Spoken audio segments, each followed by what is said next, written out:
Hello student, তোমরা কেমন আছো? আশা করি তোমরা সবাই ভালো আছো। প্রতাপ একাডেমি কোচিং পরিবারে তোমাদেরকে সকলকেই স্বাগত জানাই। তোমরা যারা একাদশ শ্রেণীর ছাত্রছাত্রী রয়েছো, তোমাদের জন্য আজকে আমি নিয়ে চলে এসেছি সেকেন্ড সেমিস্টারে ইতিহাসের একটি গুরুত্বপূর্ণ 8 মার্কসের কোশ্চেন উইথ অ্যান্সার, বা এই কোশ্চেনটি ভেঙে 4 মার্কসের জন্য আসতে পারে। তোমরা কোশ্চেন উইথ অ্যান্সারটি দেখে নাও, যে কোশ্চেনটি এক্সামে আসার সম্ভাবনা প্রবল রয়েছে। কোশ্চেনটি প্রথমে তোমরা দেখে নাও, পারস্যের ক্ষত্রপ ও চীনের ম্যান্ডারিনের বর্ণনা দাও। ভূমিকা বা সূচনায় তোমরা কি লিখবে? পারস্যের আকিমেনীয় সাম্রাজ্যে প্রাদেশিক শাসনকর্তা হিসেবে ক্ষত্রপদের এবং সাম্রাজ্যবাদী চীনের আমলা হিসেবে পরিচিত ছিলেন ম্যান্ডারিনরা। পরবর্তী পয়েন্ট তোমরা কি লিখবে? পারস্যের ক্ষত্রপ। পারস্যের আকিমেনীয় সাম্রাজ্য বৃহৎ ও ক্ষুদ্র কয়েকটি অঞ্চলে বিভক্ত ছিল, যেগুলির নাম ছিল স্যাট্রাপি। স্যাট্রাপিগুলির শাসনকর্তা ছিলেন স্যাট্রাপ বা ক্ষত্রপ, যারা রাজার কাছে প্রত্যক্ষভাবে দায়বদ্ধ ছিলেন। পরবর্তী পয়েন্ট তোমরা কি লিখবে? অর্থ। প্রাচীন পার্সিক অর্থে স্যাট্রাপ বলতে সাম্রাজ্যের রক্ষাকর্তাকে বোঝাতো। এক কথায় আকিমেনীয় সাম্রাজ্যের একটি প্রশাসনিক বিভাগ ছিল স্যাট্রাপি, আর এই বিভাগের প্রধান ছিলেন স্যাট্রাপ বা ক্ষত্রপ। পরবর্তী পয়েন্ট তোমরা কি লিখবে? উৎস। স্যাট্রপ শব্দটির উদ্ভব ঘটেছে গ্রিক শব্দ স্যাট্রাপিয়া থেকে। স্যাট্রপি শব্দটির আবিধানিক অর্থ হলো প্রাচীন পারস্যের প্রদেশ, আর স্যাট্রপ শব্দের আবিধানিক অর্থ হলো প্রাচীন পারস্যের প্রাদেশিক শাসনকর্তা। পরবর্তী পয়েন্ট তোমরা কি লিখবে? আত্মপ্রকাশ। বিভিন্ন জাতিগোষ্ঠী অধ্যুষিত আকিমেনীয় সাম্রাজ্যে সুশাসন প্রতিষ্ঠা ও কেন্দ্রীয় নিয়ন্ত্রণ সুদৃঢ় করার প্রয়োজনীয়তা থেকেই পার্সিক সম্রাট কাইরাস আনুমানিক 530 খ্রিস্টপূর্বাব্দে তার সাম্রাজ্যে প্রাদেশিক শাসন ব্যবস্থা চালু করেন। ফলে প্রদেশ বা স্যাট্রপিগুলিতে ক্ষত্রপ স্যাট্রপদের নিয়োগ করা শুরু হয়। পরবর্তী পয়েন্ট তোমরা কি লিখবে? কার্যাবলী। স্যাট্রপের প্রধান শাসনকর্তা হিসেবে ক্ষত্রপ স্যাট্রপদের বেশ কিছু কাজ করতে হতো, যেমন কর আদায় করা ও তা সরকারি কোষাগারে জমা দেওয়া। পরবর্তী পয়েন্ট তোমরা কি লিখবে? সেনা নিয়োগ। যুদ্ধে পারদর্শী ব্যক্তিকে সেনাবাহিনীতে নিয়োগ করা। আমলা নিয়োগ। আঞ্চলিক প্রশাসনিক স্তরে আমলাদের নিয়োগ করা। বিদ্রোহ দমন। অভ্যন্তরীণ বিদ্রোহগুলির অবসান ঘটানো। পরবর্তী পয়েন্ট তোমরা কি লিখবে? সমস্যার মোকাবিলা। প্রদেশগুলির বিশৃঙ্খল পরিস্থিতি বা নানাবিধ সমস্যার মোকাবিলা করা। পরবর্তী পয়েন্ট তোমরা কি করবে? বৈদেশিক আক্রমণ রোধ। বৈদেশিক আক্রমণ প্রতিরোধ করা। সমর বাহিনীর রক্ষণাবেক্ষণ। সামরিক শক্তির রক্ষণাবেক্ষণ করা। পরবর্তী পয়েন্ট তোমরা কি লিখবে? বিচার কার্য। স্যাট্রাপ ছিলেন প্রদেশের বিচার বিভাগের প্রধান। পৌর এবং ফৌজদারি অপরাধের তিনি বিচার করতেন। পরবর্তী পয়েন্ট তোমরা কি লিখবে? বাৎসরিক খতিয়ান পেশ। সঠিক সময়ে খতিয়ান পেশের ব্যর্থ হলে স্যাট্রপদের মহান রাজা প্রথমে সতর্ক করতেন এবং পরে তার পদ কেড়ে নিতেন। পরবর্তী পয়েন্ট কি রয়েছে তোমরা দেখে নাও। ক্ষত্রপের সঙ্গে সম্রাটের দায়বদ্ধতার সম্পর্ক। পারস্যের বিভিন্ন প্রদেশে নিয়োজিত ক্ষত্রপ বা স্যাট্রপগণ ছিলেন মূলত সম্রাটের প্রতিনিধি। তারা নিজেদের কাজের জন্য সম্রাটের কাছে দায়বদ্ধ ছিলেন।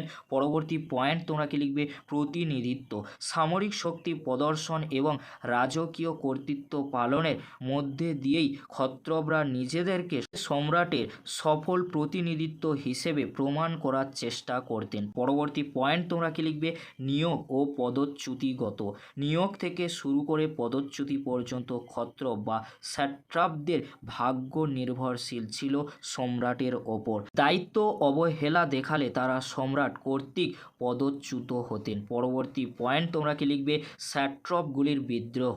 পরবর্তী সময় পারস্যের কেন্দ্রীয় শাসন দুর্বল হয়ে পড়লে সেই সুযোগে বিভিন্ন পার্সি স্যাট্রাপির শাসক স্যাট্রাপগণ স্বাধীনতাকামী হয়ে ওঠেন। পার্সিক সম্রাট দ্বিতীয় ফিলিপ ও তৃতীয় আলেকজান্ডারের শাসনকালে এশিয়া মাইনর ও সিরিয়ার বিস্তীর্ণ অঞ্চল জুড়ে স্যাট্রাপগণ বিদ্রোহ ঘোষণা করেন। এবারে তোমরা কি লিখবে? চীনের ম্যান্ডারিন। ম্যান্ডারিনরা ছিলেন সাম্রাজ্যবাদী চীনের আমলা।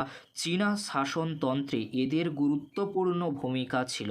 সমাজে শান্তি শৃঙ্খলা রক্ষার ব্যাপারে তারা সম্রাটের সহযোগী ছিলেন। ফার্স্ট পয়েন্ট তোমরা কি লিখবে, ম্যান্ডারিনদের যোগ্যতা। চীনা উচ্চ পদস্থ আমলা অর্থাৎ ম্যান্ডারিনদের বেশ কিছু যোগ্যতার অধিকারী হতে হতো। যেমন ক, প্রশাসনিক দক্ষতা। ম্যান্ডারিন পদপ্রার্থীকে প্রশাসনের কাজ চালানোর মতো দক্ষতা দেখাতে হতো।